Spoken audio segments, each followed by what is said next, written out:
Eu quero convidar vocês a abrir a Bíblia de vocês na segunda epístola de Pedro, no capítulo 3.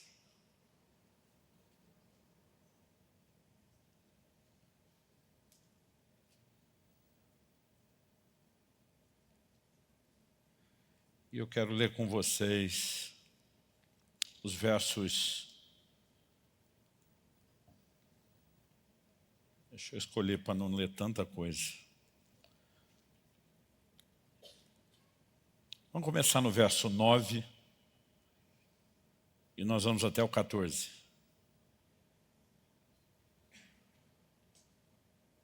O texto sagrado diz assim: o Senhor não retarda a sua promessa, ainda que alguns a julguem demorada.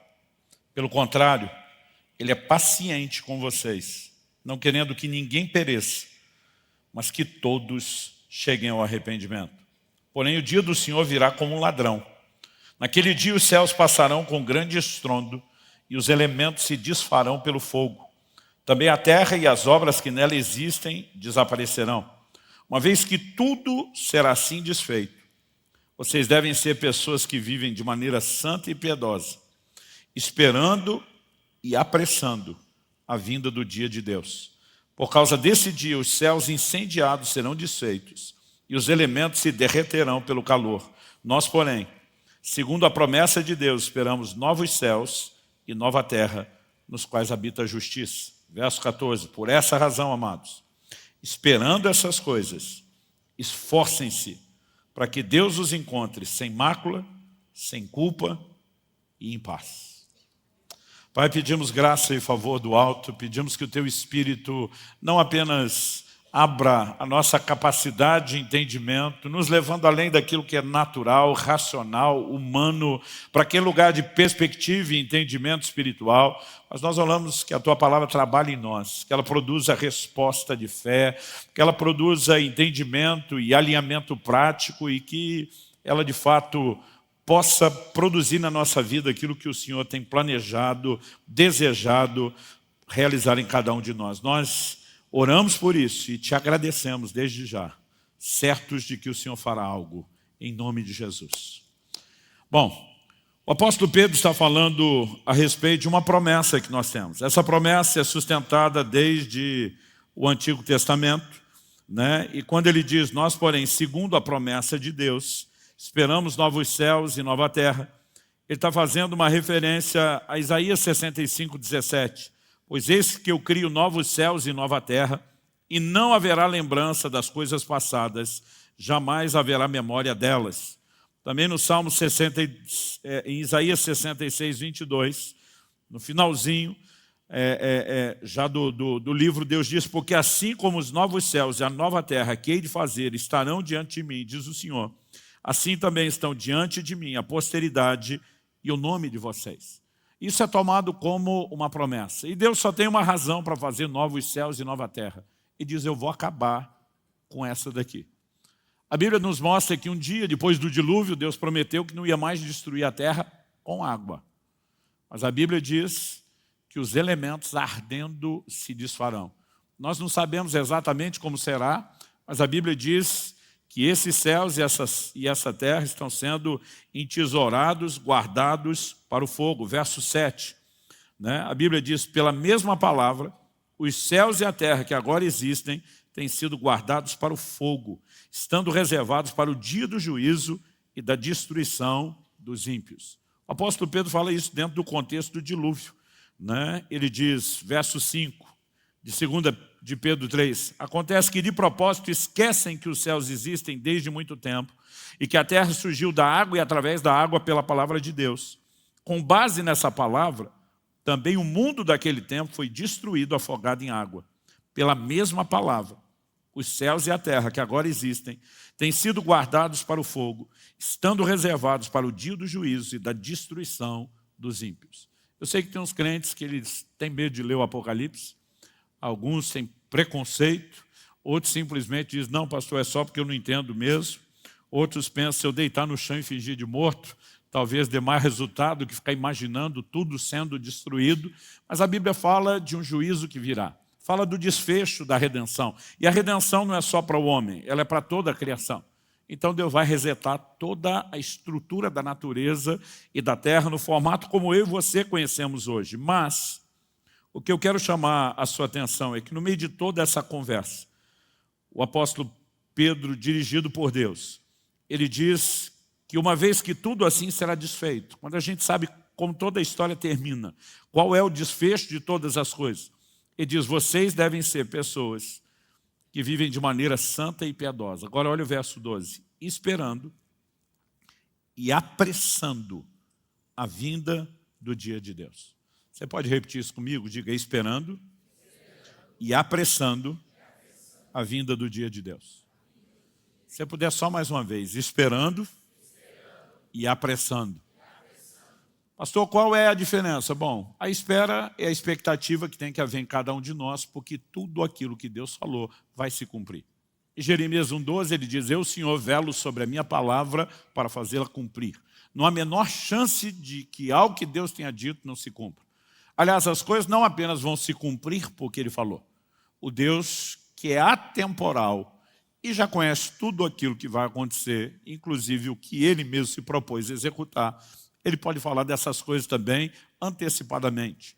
Né? A gente não precisa pensar só em termos de causa e consequência, porque Ele diz que faria, vai acontecer. Ele muitas vezes já fala antes o que aos olhos e a percepção dele está feito e realizado.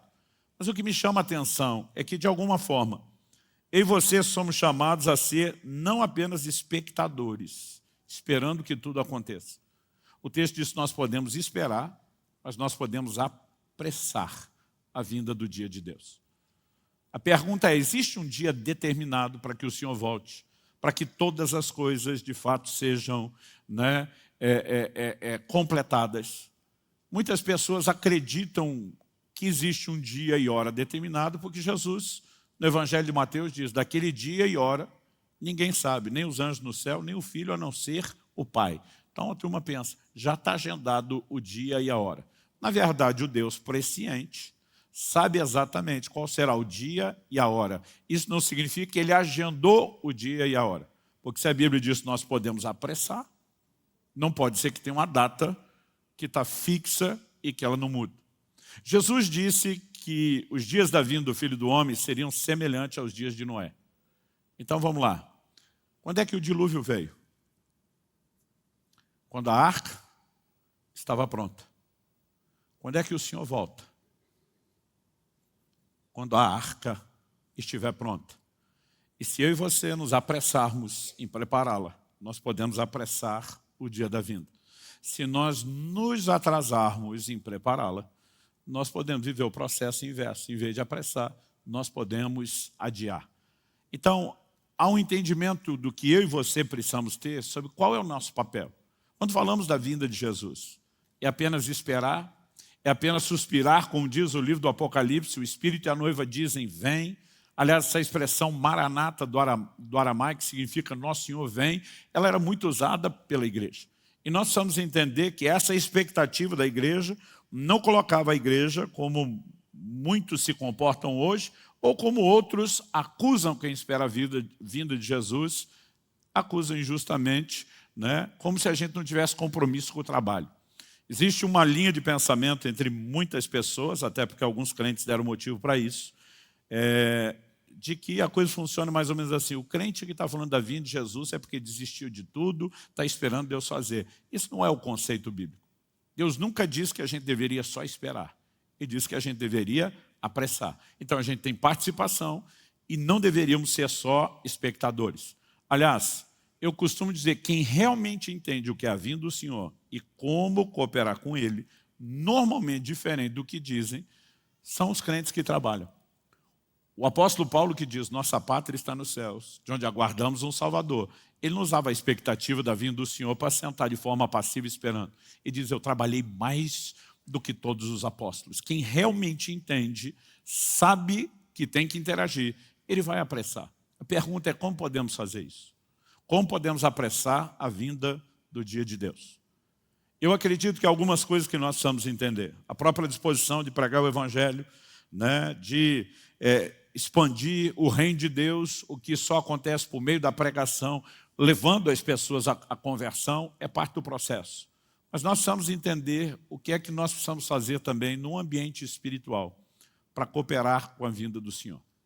E algo que Deus tem trazido ao meu coração, eu já toquei nesse assunto apenas de uma forma superficial, como um de 3 tópicos de uma mensagem que eu preguei 1 ano e meio atrás aqui. Aliás, eu fiz uma promessa, eu tenho cumprido essa promessa. Prometi aqui à igreja 2 coisas. Falei, primeiro, vocês vão me ver jejuar como nunca viram antes. Segundo, eu vou perturbar vocês com o assunto. Né? Porque eu acredito que não diz respeito apenas à instrução. A gente precisa provocar fé, a gente precisa provocar resposta. E, obviamente, por meio do ensino da palavra, nós podemos chegar a esse lugar de entendimento. Então, eu quero que você vá comigo para o Evangelho de Lucas, no capítulo 5. E que a gente possa ler junto aí, a partir do verso 33 até o 35.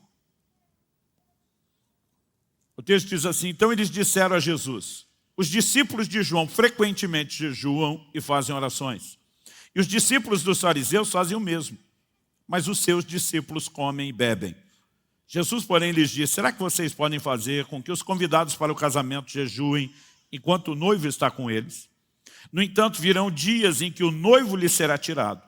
E então, naqueles dias, eles vão jejuar. Então, vamos fazer uma pausa aqui. Um grupo de pessoas, outros evangelhos sugerem, né, que foram os discípulos de João que fizeram isso. Eles vêm com um comentário. Olha, tem 2 times aí que estão mandando forte, intenso no jejum. Os discípulos de João, uma referência a João Batista, e os fariseus. Os fariseus, nós sabemos que eles jejuavam 2 vezes por semana. Lucas 18:12, Jesus fala de um fariseu, sobe ao templo para orar, e ele se orgulha de jejuar 2 vezes por semana. Quando era garoto e lia isso, eu achava que era só ele. Quando você vai estudar história, a tradição mostra que os fariseus jejuavam às segundas e às quintas-feiras. Então isso era parte de um movimento coletivo. Tanto que por conta da orientação de Jesus, quando vocês forem jejuar, não façam como os hipócritas, a Didaquê, que é o documento, né, histórico mais antigo que nós temos em termos assim, de um catecismo de orientação aos novos na fé, orientava os crentes do primeiro século a jejuar em dias diferentes dos fariseus para não serem confundidos com eles. Então, esses cristãos eram orientados a jejuar na quarta e na sexta-feira. John Wesley, no movimento de resgate, né, das disciplinas espirituais, de uma chamada do povo ao avivamento, ele decidiu resgatar essa orientação da Didaquê, ainda que não fosse uma determinação bíblica. Ele dizia, se os crentes faziam isso no início, nós não vamos perder nada fazendo isso. Aliás, John Wesley não ordenava ninguém ao ministério que não jejuasse toda quarta e toda sexta. Né? Ele simplesmente dizia, eu me recuso a estabelecer no ministério ou reconhecer como um pregador alguém que não jejue esses 2 dias por semana. Então, nós temos 2 grupos que eram intensos no jejum. Eu não sei se os discípulos de João, porque era um movimento historicamente falando mais recente que dos fariseus, se eles não jejuavam ainda mais para aparecer em primeiro lugar. Mas alguém chega para Jesus e diz, ó, esses 2 times, os caras jejuam para caramba, mas seus discípulos comem e bebem. Eu lembro de um médico uma vez falando isso para minha mãe. Falou, olha, vocês crentes não fumam, não bebem, mas come. Comem, que é um negócio fora do comum e da curva. Qual o propósito de um comentário desse que fizeram a Jesus? Então você imagina alguém se dirigindo a um pai ou uma mãe, dizendo, olha, os filhos de fulano são a bênção. Os filhos de Beltrano são comportados. Os filhos de Cicrano conhecem limite. Mas os seus, por trás desse mais os seus, a pessoa não está só criticando o comportamento dos filhos, mas está responsabilizando os pais. Né? E a culpa é de vocês que não se posicionam. Então, naquela cultura, atacar o discípulo já era atacar o mestre, mas fazer isso diretamente ao mestre era uma forma de responsabilizar. É o Senhor que não está ensinando eles a jejuar. E é nesse momento que Jesus dá uma resposta que, para mim, ela é clara e indiscutível, no sentido de colocar o jejum como uma prática da nova aliança. Eu vejo muita gente falando, isso é coisa do Antigo Testamento, isso é coisa da lei. Né? Mas Jesus diz, olha, os convidados para o casamento não podem jejuar enquanto o noivo está presente. Dias virão em que o noivo será tirado. Do que é que Jesus está falando? Em todas as parábolas de Jesus, em todos os evangelhos, sempre que Jesus falou do noivo, era uma alegoria, uma referência a si mesmo. Então Jesus disse, enquanto eu estou junto, não vai rolar o jejum. Mas quando eu for tirado, eles vão jejuar. Ele garantiu isso. Isso foi uma determinação sobre a vida dos seus discípulos. Quantos discípulos de Cristo temos aqui? Então está valendo sobre você o que Jesus falou. Eles vão jejuar. Fala para alguém perto de você e fala assim, eles vão jejuar. Como se não fosse de você que você estivesse falando, né? Então, o Senhor Jesus garantiu que isso aconteceria. A partir de que momento? A partir do momento em que o noivo fosse tirado. Então, Jesus está dizendo, depois da minha morte e ressurreição, quando eu for assunto elevado aos céus, durante todo o tempo da minha ausência. E normalmente a gente só para pensar que a saída do noivo determina o início do jejum. Mas o que a gente não para pensar é o assunto que nós queremos discutir sobre a volta de Jesus. A volta de Jesus é apresentada como a vinda do noivo para o casamento. O maior evento no calendário de Deus é um casamento.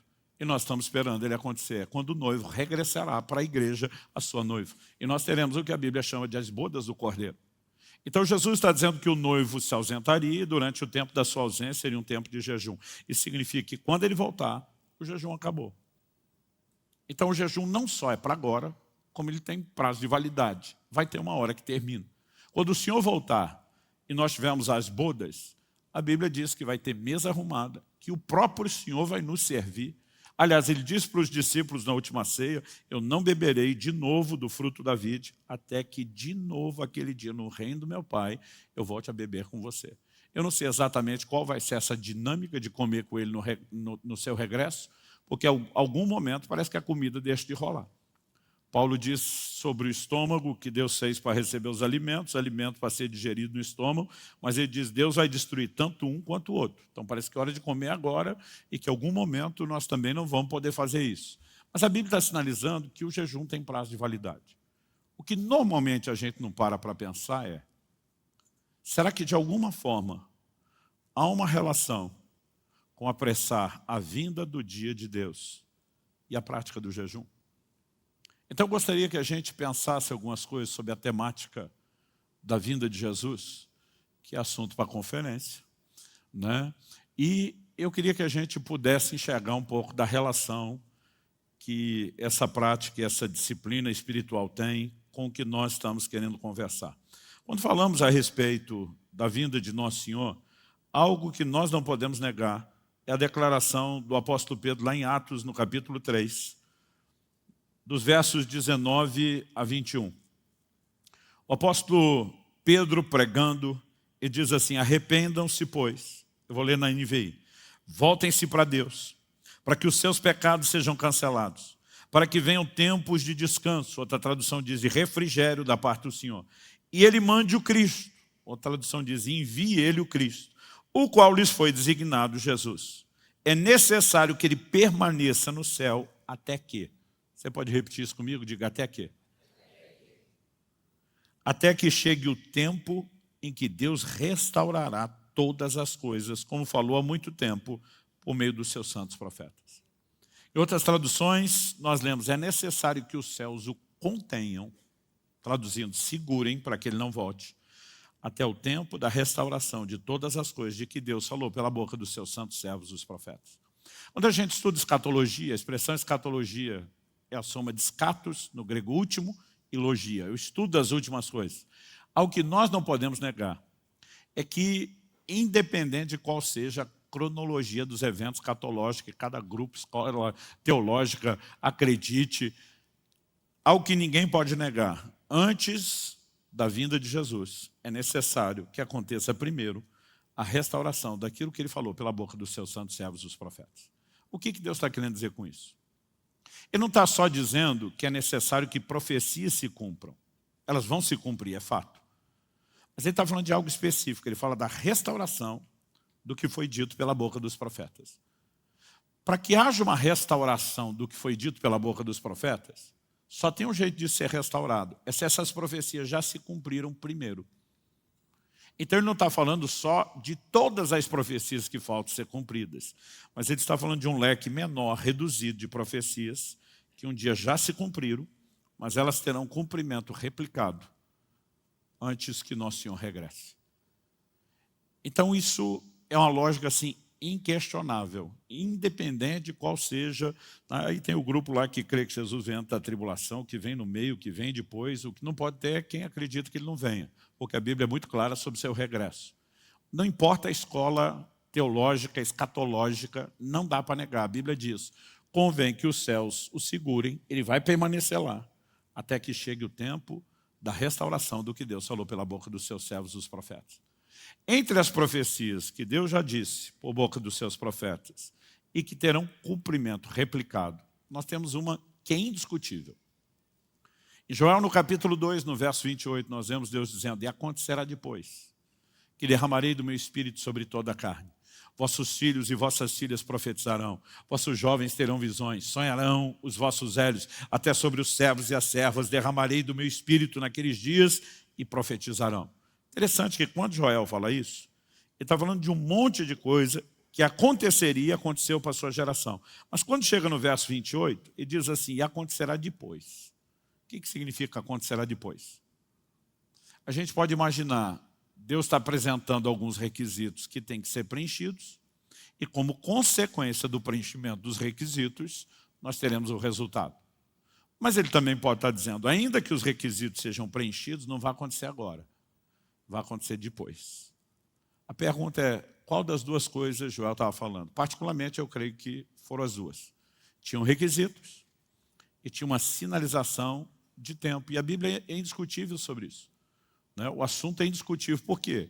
Quando você olha para os dias de Joel, Deus agiu, Deus interviu, Deus moveu. Em Joel, no capítulo 2, no verso 18, diz, o Senhor se compadeceu do seu povo, mas quais foram os requisitos que Deus estabeleceu? Os mesmos que pavimentam a chegada de todo avivamento na Bíblia e na história.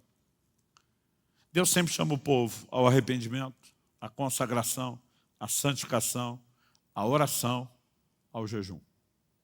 Em Joel, no capítulo 2, você vê Deus dizendo no verso 12, ainda assim agora mesmo, diz o Senhor, convertam-se a mim de todo o coração, com jejuns, com choro, com pranto, rasguem o coração e não as roupas, convertam-se ao Senhor seu Deus.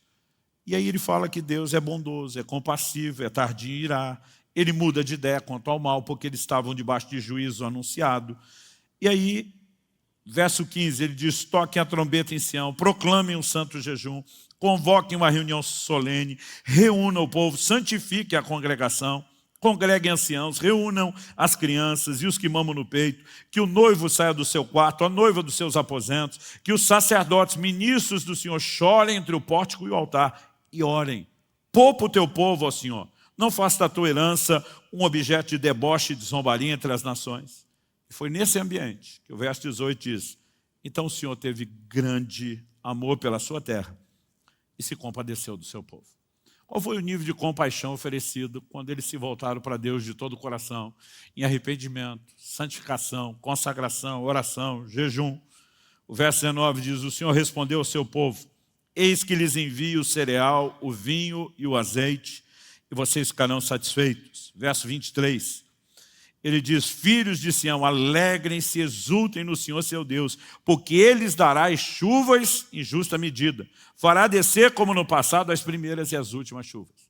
Então, a nação estava em crise, havia fome, escassez de recursos, que eram originários da onde? Da desordem climática e da falta de chuva.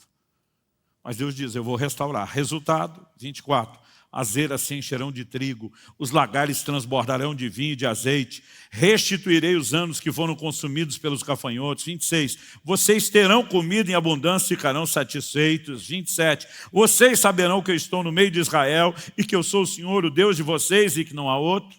E aí chega o 28 e ele diz, e acontecerá depois, que derramarei do meu espírito. A pergunta é, isso aconteceu na geração de Joel? Não. Não há nenhum registro desse nível de derramar do Espírito Santo.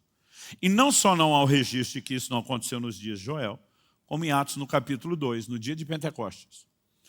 O apóstolo Pedro se levanta para uma multidão atônita, que não só está vendo um povo falar em línguas, mas a Bíblia diz, os ouviam falar na sua própria língua das grandezas de Deus. Esse povo está lá atônito com tudo que está acontecendo. E Pedro diz, gente, esses homens não estão bêbados, como vocês estão pensando. Ele diz, é 9 horas da manhã. Mesmo se fosse a turma do porre, não tinha dado tempo dele chegar nesse nível. Ele diz, mas isso é o que foi dito pelo profeta Joel. E agora nós temos um registro da Bíblia dizendo aquilo que foi prometido lá está acontecendo aqui. E aí Pedro diz que o depois de Joel, não só Joel está dizendo, não é no nosso tempo, na nossa geração, mas Pedro está dizendo, o depois do profeta Joel cumpriu agora. Mas a pergunta é, então cumpriu e acabou? Não. Pedro levanta e ele faz uma releitura da profecia de Joel. Ele está falando pelo Espírito. O registro do livro de Atos foi feito pelo Espírito Santo. E Joel nunca falou, acontecerá nos últimos dias. Joel disse, acontecerá depois, não é agora, é lá na frente. Pedro se levanta e na hora de citar Joel, ele cita toda a profecia de cor, ipsis literis. Mas ele começa dizendo, e acontecerá nos últimos dias, diz Deus, que derramarei do meu Espírito sobre toda a carne. O que significa últimos dias? Ele está dizendo, esse negócio cumpriu aqui, mas não para aqui. Vai cumprir de novo, antes do fim de todas as coisas. Como sabemos que, além da fala de Pedro, essa profecia foi jogada para ter um novo cumprimento no tempo do fim? Porque ela tem alguns sinais que não aconteceram no dia de Pentecostes. Em Joel, no capítulo 2, nos versos 30 e 31, a Bíblia diz, mostrarei prodígios no céu e na terra, sangue, fogo e colunas de fumaça. O sol se transformará em trevas e a lua em sangue, antes que venha o grande e terrível dia do Senhor. A pergunta é, no dia de Pentecostes, o sol se transformou em trevas e a lua em sangue? Não. A Bíblia não registra nada disso. Mas o que a Bíblia diz é que por ocasião da vinda de Jesus, esses sinais vão acontecer. Mateus 24, 29, palavras do próprio Jesus. Logo em seguida a tribulação daqueles dias, o sol escurecerá e a lua não dará sua claridade. As estrelas cairão do firmamento e os poderes dos céus serão abalados. Então aparecerá no céu o sinal do Filho do Homem. Todos os povos da terra se lamentarão e verão o Filho do Homem vindo sobre as nuvens do céu com poder e grande glória. Apocalipse 6, de 12 a 14. Vi quando o Cordeiro quebrou o 6º selo. Houve um grande terremoto. O sol se tornou negro como pano de saco feito de crina. Traduzindo, o sol escureceu. E a lua ficou toda vermelha como sangue. As estrelas do céu caíram sobre a terra, como a figueira deixa cair os seus cigos verdes quando sacudida por um vento forte. E o céu recolheu-se como um pergaminho quando se enrola. Então todos os montes e ilhas foram movidos do seu lugar. O sol se converter em trevas, a lua em sangue. São sinais que precedem a vinda de Jesus. Não aconteceram nos dias de Joel, não aconteceram no dia de Pentecostes. São sinais que foram prorrogados para o fim. Então, junto com esses sinais, um novo cumprimento, Pedro joga, e acontecerá nos últimos dias, diz Deus, eu vou derramar. Então a Bíblia está dizendo que Jesus não volta, sem que primeiro haja restauração do que foi dito por boca dos profetas. Ou seja, o que aconteceu em Pentecostes vai acontecer de novo. Me ouça com atenção. O maior derramar do Espírito Santo que essa terra jamais viu, ainda está para acontecer. Pastor, porque o senhor está dizendo o maior derramar não pode ser igual? Não. Eu vou te mostrar biblicamente porque não vai ser igual e porque que vai ser mais intenso. Quando você olha para todo o discurso de Joel, qual foi a ênfase antes dele falar do derramar do Espírito Santo? Verso 23. Filhos de Sião, alegrem-se, exultem no Senhor seu Deus, porque Ele lhes dará as chuvas em justa medida. Fará descer como no passado as primeiras e as últimas chuvas. As traduções mais antigas, clássicas, dizem a chuva temporã e a serôdia. Então Deus está falando de restaurar o ciclo da chuva. Todo agricultor conhecia isso. O que eram as primeiras chuvas, ou a chuva temporã? Era aquela que vinha para amolecer o solo, facilitar a semeadura da terra, para que o solo fosse arado e pudesse ser semeado. Depois vinha um período de estiagem. Então, antes da colheita, quando o tempo da colheita estava se aproximando, vinham as últimas chuvas. Qual era o propósito das últimas chuvas? Acelerar o crescimento, a maturação e a multiplicação do fruto. Então Deus está dizendo, eu vou restaurar o ciclo, porque senão vocês não vão ter o resultado disso. Depois dele falar das chuvas naturais, ele entra no verso 28 dizendo, e acontecerá depois que eu vou derramar as chuvas espirituais. Ele está estabelecendo um paralelo entre um nível de chuva e outro. E quando falamos da vinda do Senhor, já que se aguarda um grande derramar do Espírito, o que é que eu e você precisamos levar em conta? É porque a Bíblia vai amarrando esses assuntos entre si na sua revelação o tempo todo. Tiago capítulo 5, versos 7 e 8, diz assim, portanto, irmãos, sejam pacientes até a vinda do Senhor. Por que Tiago está pedindo paciência? Talvez a mensagem mais pregada para os crentes, desde o início da primeira geração, era o regresso do Senhor. Por ocasião da vinda de Jesus, nós vamos ter o clímax da redenção. Então essa era a mensagem mais pregada. Agora, isso era tão intenso, e todo mundo, porque desde a primeira geração, Deus quis que a gente vivesse na iminência do seu regresso. Ele volta a qualquer momento, então vamos viver alerta, em estado de prontidão. Isso não significa desistir da vida. Assim como está preparado para a morte, não significa que você fez plano para morrer e não tem plano para viver. Mas ele dizia, tem que estar pronto. Esse povo foi tão incendiado por isso que eles começaram a ir a extremos. Se você pegar a segunda epístola de Paulo aos Tessalonicenses, quando ele diz, quem não trabalha, não coma, Paulo está dizendo, aliás, ele faz várias correções, ele diz, quanto à vinda do Senhor, a nossa reunião com Ele, isso não vai acontecer sem que primeiro tenha esse evento. Ele diz, tem gente aí no meio de vocês dizendo que Jesus já veio. E tem gente que não está querendo trabalhar, porque diz, ele vai voltar mesmo. Eu sou parte de uma geração que na década de 80, virando para o início de 90, eu ouvia tanto falar da vinda de Jesus, como hoje não se fala. Nossos cânticos, as pregações, as mensagens, era um negócio assim, a gente ficava o tempo todo, Jesus está voltando, Jesus está voltando, Jesus está voltando. Eu lembro dos adolescentes da igreja. A gente dizia assim, estudar para quê? Jesus está voltando. Trabalhar para quê? Jesus está voltando. O que a gente queria era casar. Então a gente dizia, Maranata, vem Jesus, mas depois do nosso casamento. Como fosse possível casar sem estudar e trabalhar. E esse tipo de mentalidade já tocou a igreja. E eles tiveram que ser repreendidos. Mas aí o tempo foi passando e eles migraram para o outro extremo. Que é o que o apóstolo Pedro fala lá em 2 de Pedro, no capítulo 3. Eu li dos versos 9 ao 14, depois a gente voltou um pouco ali, os 5, 6 e os 7. Mas no verso 4 ele diz que as pessoas estavam zombando da vinda do Senhor. Dizendo, tudo está como no início. Os pais já começaram a morrer, muitos dos apóstolos estavam indo embora. Jesus não veio, está tudo do jeito que estava antes. E alguns começaram a colocar em descrédito a mensagem da vinda do Senhor. Então eles saíram de um extremo, não vão fazer nada porque ele vem a qualquer hora, para outro extremo. Eu acho que não vem coisa nenhuma e nós fomos trollados. É nesse momento que Tiago está dizendo, irmãos, sejam pacientes. Ele prometeu que volta, ele volta. Segura aí, paciência. Depois de pedir paciência, ele diz o seguinte ainda no verso 7, eis que o lavrador aguarda com paciência o precioso fruto da terra até receber as primeiras e as últimas chuvas. Sejam também vocês pacientes e fortaleçam o seu coração, pois a vinda do Senhor está próxima. Então Tiago continua falando da vinda de Jesus. E agora ele dá um exemplo que todo mundo entende. Por quê? Naquela época todo mundo cultivava a terra. Todo mundo tinha a horta lá de casa. Todo mundo entendia exatamente o que era a hora de plantar, o que era a hora de colher. Então ele falou, gente, vocês têm que ser pacientes. E ele está dando um exemplo da paciência que se espera de nós. O lavrador espera com paciência o precioso fruto da terra. Eles até que receba não só as primeiras, na verdade, acontecem até antes da semeadura, mas até que receba as últimas chuvas.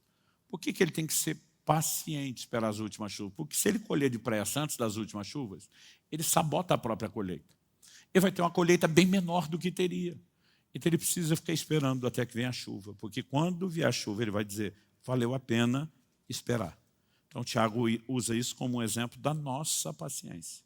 Mas ao mesmo tempo, eu quero dizer para você que a minha leitura da afirmação de Tiago, ele não está só falando do tipo de paciência que nós temos que ter. Ele está apresentando uma alegoria profética. Cristo é o lavrador. Nós somos o precioso fruto da terra. Por que é que ele não voltou ainda? Porque ele está exercendo a paciência do lavrador. Como que nós sabemos disso? Porque nós lemos isso em 2 de Pedro, no capítulo 3, lá no início. E como já faz um tempinho que a gente leu e eu falei um monte de coisa, eu quero voltar lá no versículo 9 de 2 de Pedro 3. E diz: o Senhor não retarda a sua promessa. Ele prometeu voltar? Sim. Ele está atrasando o cumprimento da promessa? Não. Ainda que alguns a julguem demorado. Os caras estão dizendo: por que ele não voltou? Agora, se os caras já estavam ansiosos desse jeito há 2000 anos atrás, como é que alguns de nós ficamos hoje? E diz: ele não retarda a sua promessa, ainda que alguns a julguem demorada. Pelo contrário, ele é paciente com vocês. Por que ele não voltou ainda? Porque ele está exercendo paciência. Por que ele está exercendo paciência? Pelo mesmo motivo do lavrador. Ele é paciente com vocês, não querendo que ninguém pereça, mas que todos cheguem ao arrependimento. A Bíblia está dizendo que ele não voltou ainda, porque ele está de olho na maior colheita de todos os tempos que essa terra jamais presenciou. E para que a maior colheita aconteça, ele não pode vir antes das chuvas. Quem está entendendo? Pastor, e o que isso tudo que o senhor está falando tem a ver com apressar a vinda do dia de Deus? Vamos lá. Se ele não vem antes das chuvas, e a gente de alguma forma puder cooperar para que as chuvas sejam antecipadas, isso significa que nós estamos apressando a vinda do dia de Deus. A Bíblia está dizendo que nós podemos apressar. Se dá para antecipar, dá para postecipar. É que nem quando as pessoas falam: quando chega a hora do fulano morrer, não tem nada a ser feito. Eu discordo desse fatalismo absoluto. Porque quando você olha na Bíblia, você vê pessoas, por exemplo, honra seu pai e sua mãe, você prolonga seus dias. Se tem dia certo para morrer, como é que você vai aumentar? Mas se aumenta, significa que você pode mudar a agenda. Agora, do mesmo jeito que alguns prorrogam, a Bíblia fala que outros antecipam. Então, a gente pode fazer o dia da morte antes, ou a gente pode empurrar o dia da morte para depois. Quando falamos da vinda de Jesus, não é diferente. Quando ele vai voltar? Quando a arca estiver pronta. Então, nós podemos apressar o dia da vinda dele, não só trabalhando na arca, pregando o evangelho, mas se de alguma forma nós podemos participar e interferir na vinda dessas chuvas, que são o fator determinante para a maior colheita, que é o grande motivo da paciência dele, então a gente precisa entender como é que nós fazemos isso. E aí você volta lá na profecia de Joel, e você percebe que nos dias de Joel, para a parte que se cumpriu naquele dia, entre os requisitos que eram inegociáveis, Deus fala de arrependimento, santificação, de oração, está tudo lá. Mas Deus disse: vocês têm que jejuar. Volte-se a mim com jejuns. Proclamem um santo jejum. Então, tudo que Deus fez na geração de Joel, quando ele teve compaixão, não excluiu, não se limitava só ao jejum, mas não excluiu. Agora o tempo passou, parte da profecia de Joel foi empurrada lá para frente, a gente sabe que vai se cumprir no dia de Pentecoste. Quando essa hora está chegando e se aproximando, aparece um doido de pedra na nação de Israel, chamado João Batista, vivendo um estilo de vida jejuado. A Bíblia diz que ele se alimentava só de mel e gafanhotos. Pensa na dieta top. Mas ele não apenas tem um estilo de vida jejuado, ele, como mestre tem muitos discípulos, tem que ser o primeiro a dar exemplo. Então, os discípulos de João não jejuariam tanto como é mencionado, se ele próprio não fizesse isso, além da vida jejuada que já tinha.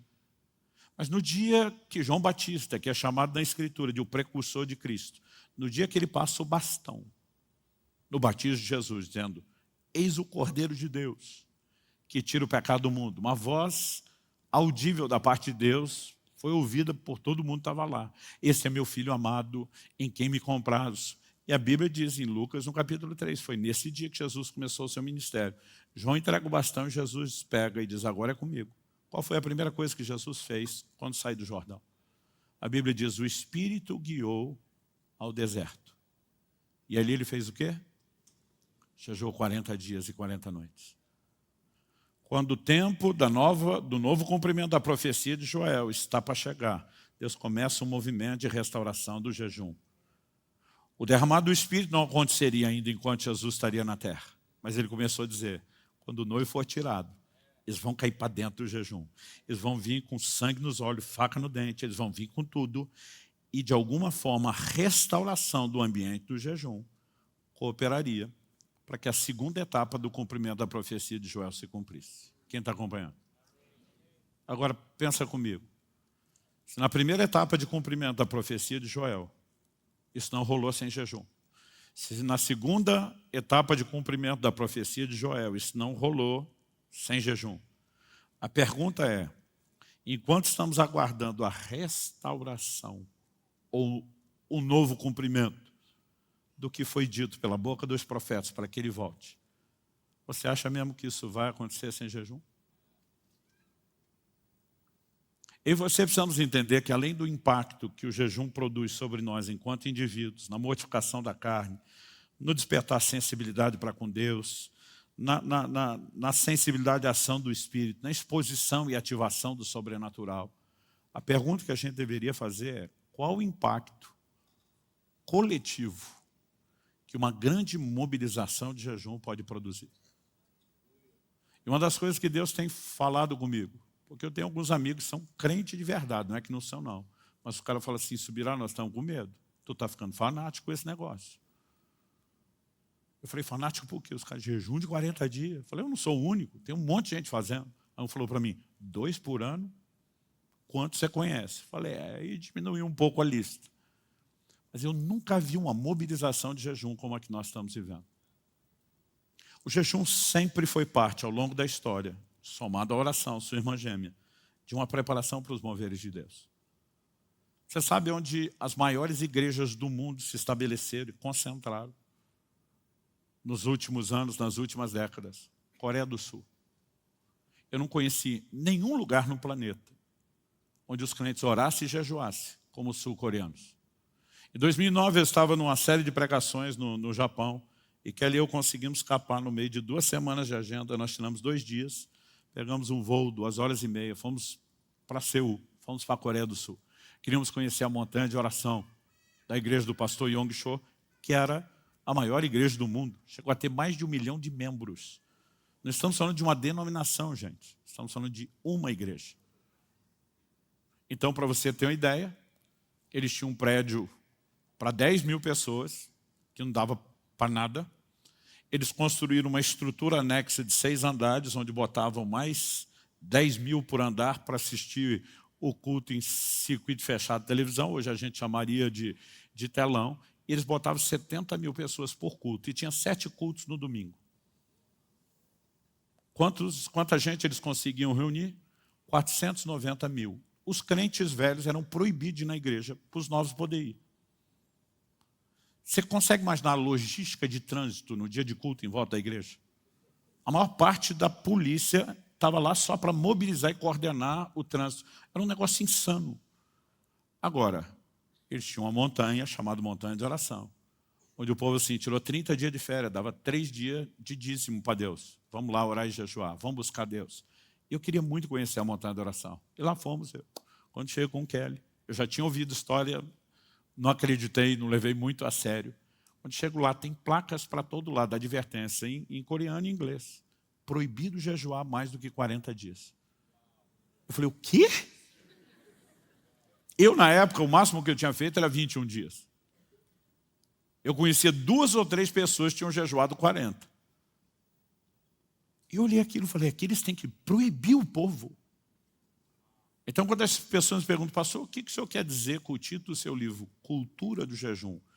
Eu digo, cultura do jejum é quando ele deixa de ser esporádico, ocasional, e ele se torna parte de uma prática insistente, recorrente, repetitiva, massiva e coletiva que vai se alastrando. Eu nunca vi tanta gente na nossa nação jejuar como nos últimos anos. Eu nunca vi tanta gente entrar em jejuns prolongados como nos últimos anos. Eu nunca vi tanta gente fazendo jejum intermitente, jejum parcial, jejum recorrente, uma vez por semana, como estamos vendo. Por quê? Há um movimento de Deus despertando algo que vai atrair as últimas chuvas, que por sua vez será o fator determinante para a maior colheita de almas de todos os tempos, que por sua vez será o fator determinante para que nosso Senhor regresse. A minha pergunta para você é, Você quer só esperar a vinda do dia de Deus? Você quer estar só no time da expectativa? Ou você quer estar no time dos que apressam? Eu entendendo essas verdades, eu fiz uma escolha. Falei, eu não vou ser só o time da expectativa. Uma hora ele volta. Espero que venha logo. Eu tomei a decisão, eu quero apressar, eu vou pregar o evangelho, eu vou trabalhar, eu vou fazer tudo. Tudo que está ao alcance, tudo que a Bíblia orienta, para que essa arca esteja pronta. Mas existe algo a respeito das chuvas, que nós só vamos produzir com oração e com jejum. Eu creio que há uma convocação de Deus, para que não só a gente entenda um cenário que está se formando, né? Para que não só a gente perceba que há um Senhor o tempo todo dizendo, eis que cedo vem, venho sem demora. O tempo todo ele olha para cada geração e diz, eu quero que vocês participem, não só na expectativa, eu quero que vocês trabalhem, eu quero que vocês orem, eu quero que vocês jejuem, para que as coisas não precisem ser proteladas ou adiadas. Pastor, o senhor acha que ele vem na nossa geração? Eu não acho nada, eu acho que ele vem. Ele diz daquele dia e olha, ninguém sabe. Todo mundo que inventa esse negócio de tentar datar está fora da determinação divina. O que eu quero não é tentar descobrir quando ele vem. É apressar isso. Não importa se vai ser na minha geração ou nas próximas, mas nós temos que apressar a vinda do dia de Deus. E a pergunta é, será que você entendemos o privilégio que é participar disso e cooperar com Deus em algo tão grande, extraordinário? Outro dia eu vi um cara todo metido porque trabalhava numa multinacional que estava em mais de 100 nações. Eu falei, grandes coisas. Eu estou envolvido no maior empreendimento do universo. Falei, só isso aí que você faz é nada perto do que eu faço, né? Eu e você temos o privilégio de cooperar com Deus e estabelecer o reino dele na terra. E a gente simplesmente vai olhar para isso e dizer, vamos ficar indiferentes. Eu não estou dizendo que você tem que fazer os jejuns prolongados que eu estou fazendo. O que a gente tem que fazer é começar a fazer alguma coisa. Meu primeiro jejum aos 15 anos de idade foi uma refeição só. E ainda regada a refrigerante, porque eu achei que se não bebesse a glicose eu ia desmaiar. Tanto que assim, os fariseus esculhambaram a gente quando souberam do jejum. Uma refeição só, ainda regada a refrigerante, né? Porque sempre tem um fariseu para dar pitaco no jejum dos outros. Mas sabe, com o tempo eu fui descobrindo, peraí, tem gente que fica mais de uma? Tem. Dá para descobrir e fazer isso de forma inteligente? Sim, dá para fazer da forma errada. Eu já durante muito tempo eu vi muita coisa errada, não preparava para entrar no jejum, sofria desnecessário, não sabia como, né, voltar. E com o tempo você simplesmente vai desmistificando as coisas. Eu tenho uma convicção muito forte dentro de mim. E eu não quero ser o cara que corre o Brasil e o mundo falando disso e fala pouco do assunto para vocês, os da casa. Já faz 1 ano e meio da última vez que eu falei disso. Eu achei que era um bom momento da gente dar atenção. O que você pode fazer para, em vez de só esperar, você dizer para Deus, eu quero apressar o dia da vinda de Deus. Eu quero cooperar. Então existe todo um processo de santificação, de oração, de intercessão. E como eu falei, é um combo, não é uma coisa só. Então nós nem podemos achar que é só o jejum, mas nós nem podemos excluir o jejum do pacote. E eu fico pasmo quando eu vejo crentes que uma vida inteira não jejuaram, não tem plano, faz questão de aprender, e ele imagina que se ele não souber, melhor ainda. Porque assim, talvez Deus não me cobre porque eu não sabia. E para vocês, são os da casa, deu ruim para o lado de vocês. Porque não vai faltar exemplo, não vai faltar ensino, não vai faltar orientação. Nós precisamos entender. E quando você vai estudar, eu amo estudar a história dos avivamentos. Não existe avivamento que não foi precedido ou pavimentado pelo mesmo caminho. Arrependimento, santificação, oração, jejum. Isso começa a criar uma movimentação no reino espiritual. As coisas começam a mudar. E sabe, eu acredito que como Elias falou, Deus está levantando muita gente para dizer, eu uso ruído de abundante chuva. As chuvas estão vindo. A questão é, nós vamos só esperar que elas cheguem por si, ou nós vamos apressá-las. Eu e você temos o privilégio de nos posicionar diante de Deus e dizer, nós vamos estar no time que vai apressar. Até porque eu acredito que o próprio Jesus, em Mateus 24, se você pega lá dos versos 36, abre lá comigo. Mateus capítulo 24, do verso 36 ao 44. Jesus diz: a respeito daquele dia e hora ninguém sabe, nem os anjos dos céus, nem o Filho, senão o Pai.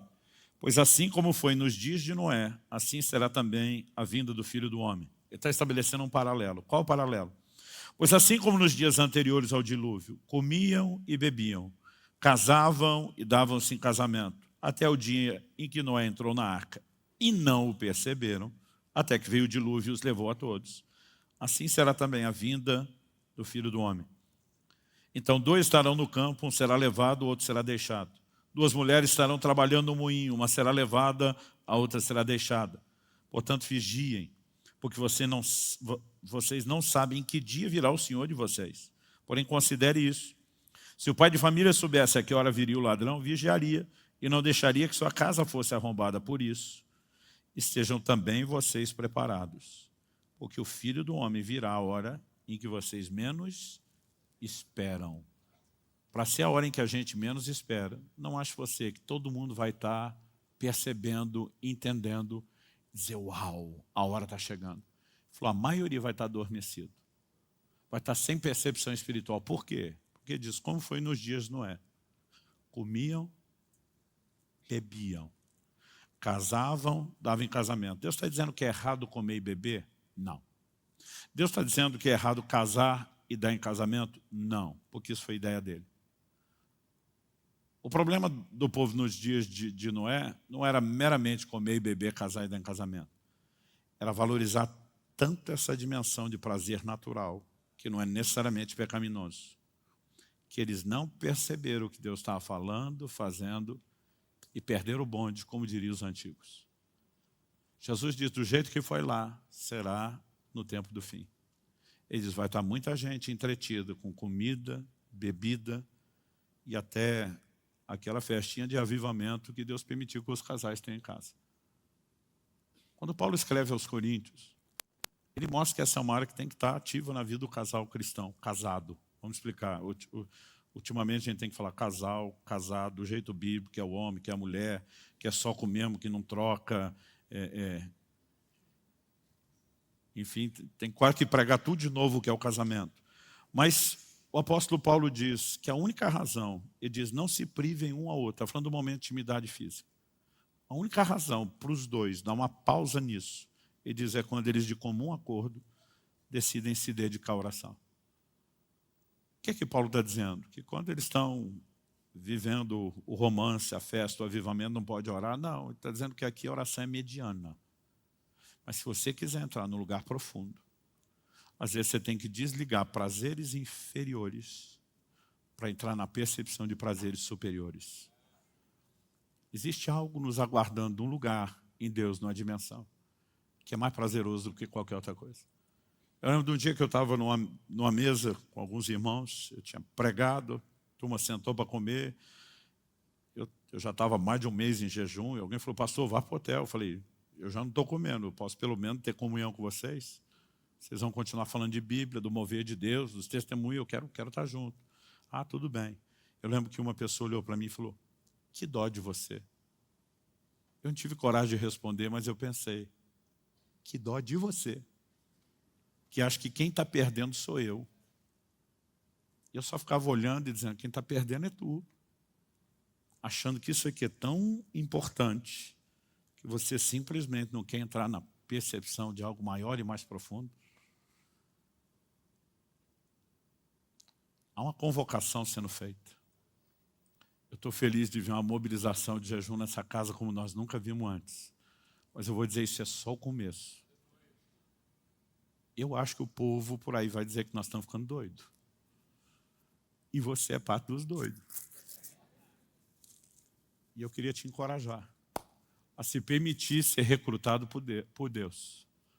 Para o time dos que não só vão esperar a hora que as coisas aconteçam por si, para jogar no time daqueles que vão dizer, nós vamos apressar.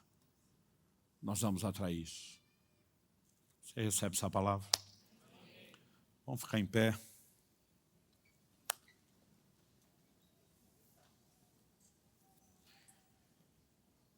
Eu queria que você pudesse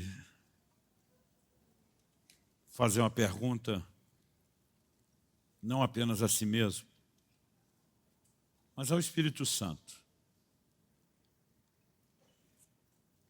Deus, o que o Senhor espera de mim?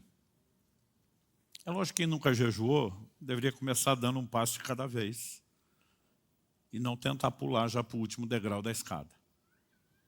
Um dia desse alguém falou, pastor, o que é a sua recomendação para quem quer jejuar 40 dias? Eu falei, primeiro, ter muito treino antes. Segundo, eu falei, eu não faço isso sem acompanhamento médico. Terceiro, que deveria ter sido colocado em primeiro, a direção do Espírito Santo. Eu não acho que todo mundo vai ser chamado para jejuns tão prolongados. Mas eu acho que muito mais gente do que nós imaginamos vai entrar nesse tipo de coisa.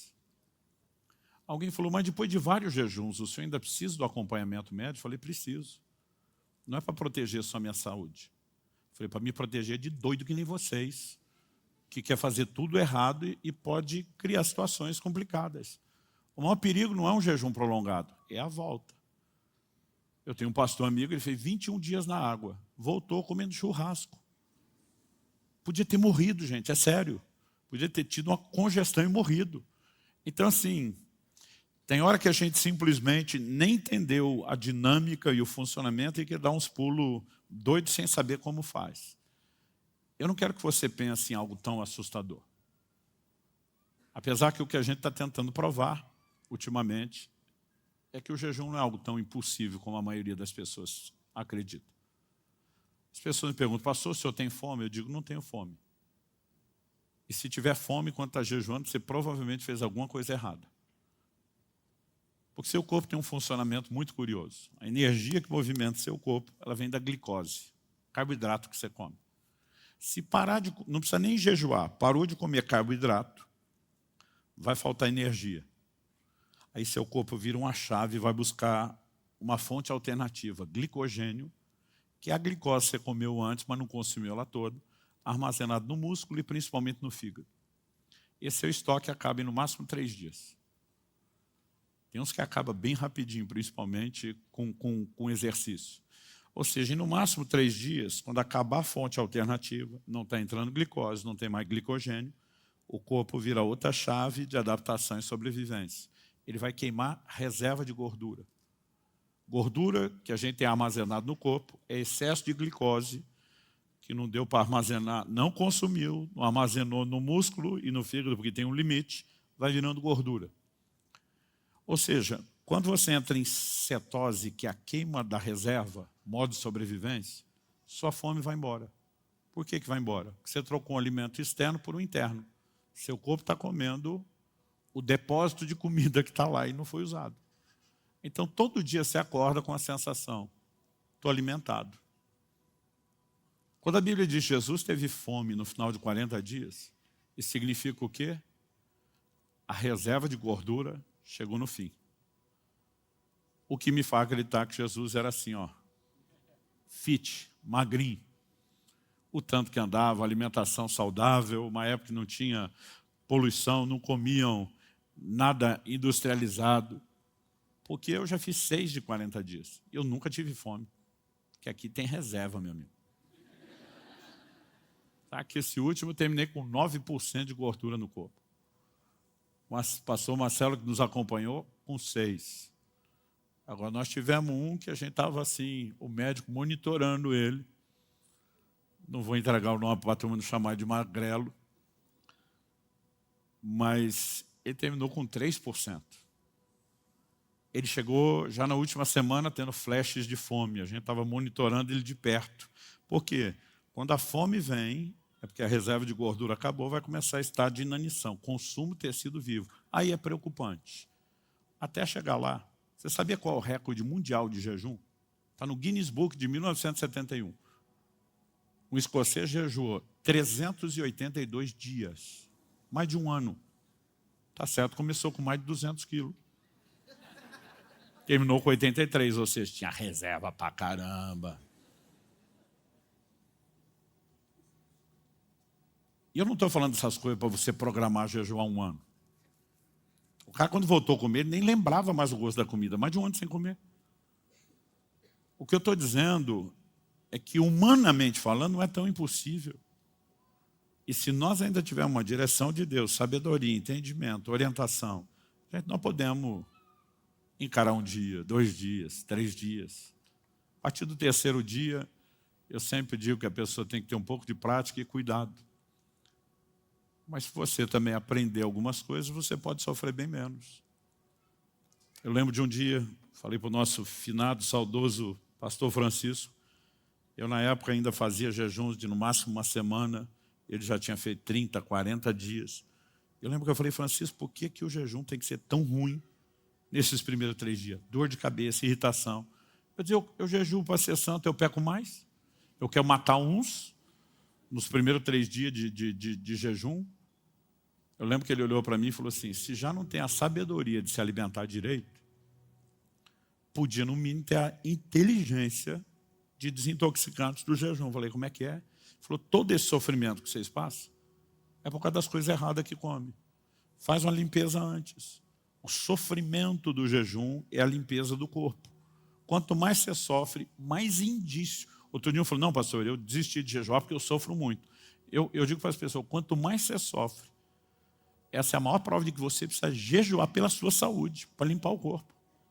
Um dia desse eu estava com um pastor, e ele falou assim, todo mundo reclamando dos primeiros 3 dias, que é difícil. Ele falou, eu nunca passei o que vocês estão passando, nunca senti mal para jejuar. Ele falou isso, falou impossível. Eu falei, possível, mas só tem uma explicação. Eu falei, você jejua pelo menos um dia por semana. Ele olhou para mim e falou assim, há 34 anos. Ele vai mantendo o corpo dele limpo, passando pelo processo de limpeza e desintoxicação o tempo todo. Você pode começar com jejum intermitente. Jejum intermitente, jejum interrompe, jejum interrompe. Você vai tendo janelas. Eu, por exemplo, no dia a dia, não tem nada a ver com o propósito com Deus. Eu tento me obrigar pelo menos 12 horas de um dia para o outro, no mínimo, ficar sem comer e dar descanso para o intestino.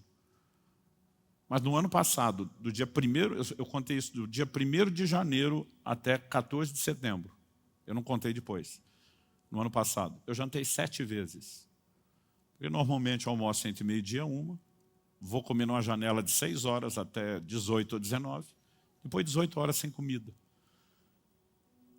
Não é nem 24 horas, mas se você faz isso com frequência, seu corpo está limpo. Então, assim, eu paro de comer a qualquer hora e já não tenho dor de cabeça. Mas ainda assim tem cuidado que você pode tomar. Então você pode começar a dizer, cara, eu vou começar com 12 horas, eu vou subir depois para 14, para 16, para 18. Depois de fazer isso com uma certa frequência, eu vou tentar 24 horas. Esses dias alguém falou, pastor, o que o senhor acha do jejum de 24 horas? Eu falei, gente, não tem o que achar. Esse é o tipo de coisa que a gente tem que fazer até com mais regularidade. Os prolongados é que não. Mas à medida que a gente vai aprendendo e entendendo o que é que Deus quer, para onde Ele me chamou, e a gente consegue corresponder com aquilo que é esperado de nós, isso basta.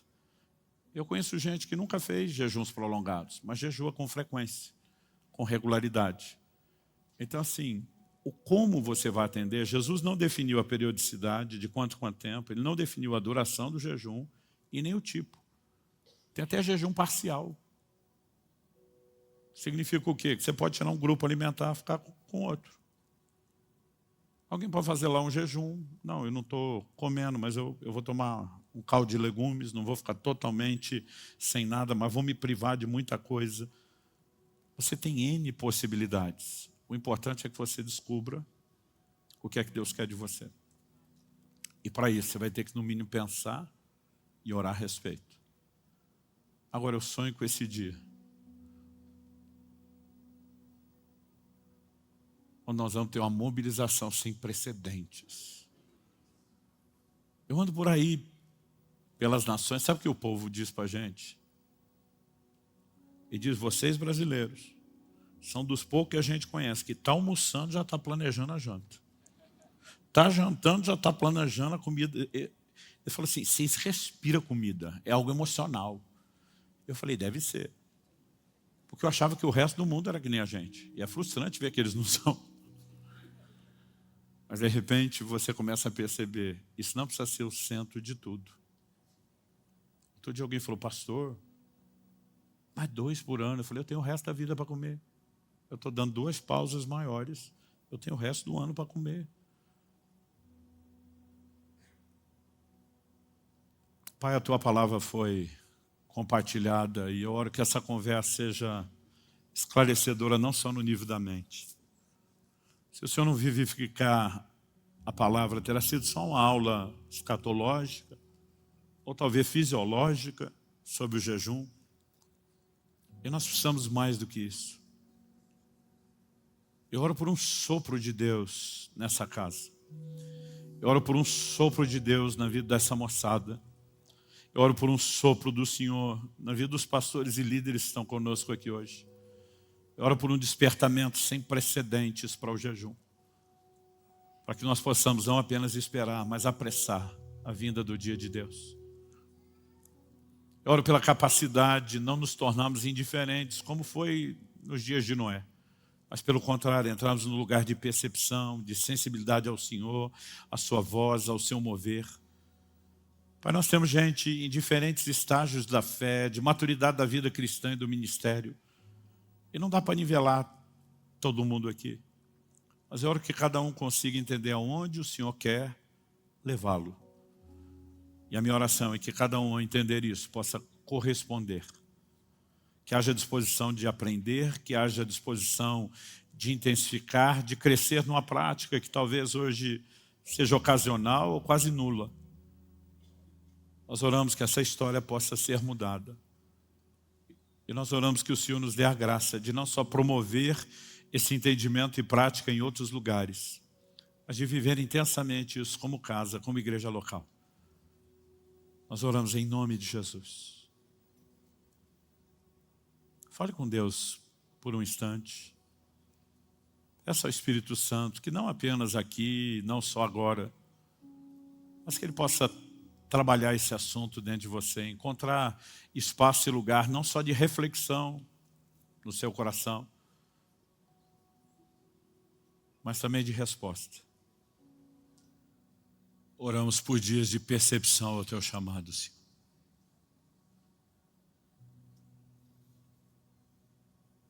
Clamamos por isso em nome de Jesus.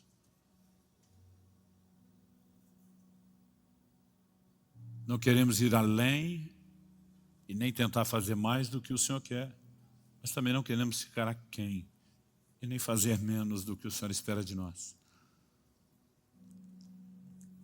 Ajuda-nos a discernir teu chamado.